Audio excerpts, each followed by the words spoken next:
নমস্কাৰ, মোৰ নাম আদিল হুছেইন। 2024 চনৰ সাধাৰণ লোকসভা নিৰ্বাচন আহি আছে।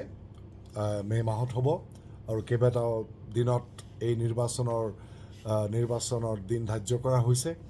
আৰু মই আপোনালোকক গুহাৰি জনাইছোঁ, আশা কৰিছোঁ, অনুৰোধ কৰিছোঁ যে আপোনালোকে ওলাই আহক, ওলাই আহি পেলাই এই গণতন্ত্ৰৰ আটাইতকৈ ডাঙৰ উৎসৱত আপোনালোকে আগভাগ লওক আৰু প্ৰত্যেকটো ভোট আমাৰ নিৰ্বাচনত গুৰুত্ব আছে, প্ৰত্যেকটো ভোটৰ গুৰুত্ব আছে। গতিকে আপোনালোকে ওলাই আহক আৰু এখন সুন্দৰ ভাৰত গঢ়ি তোলাৰ যি আমাৰ দায়িত্ব, এই নিৰ্বাচনত ভোটদান কৰাটো আমাৰ অকল অধিকাৰেই নহয়, আমাৰ কৰ্তব্যও হয়। আৰু অহা সুন্দৰ ভৱিষ্যত গঢ়ি তোলাৰ ক্ষেত্ৰত আমি আগভাগ লওঁ। আমি অহা লোকসভা সাধাৰণ নিৰ্বাচনত ভোট দি পেলাই সেই দায়িত্ব আমি পালন কৰোঁ। নমস্কাৰ।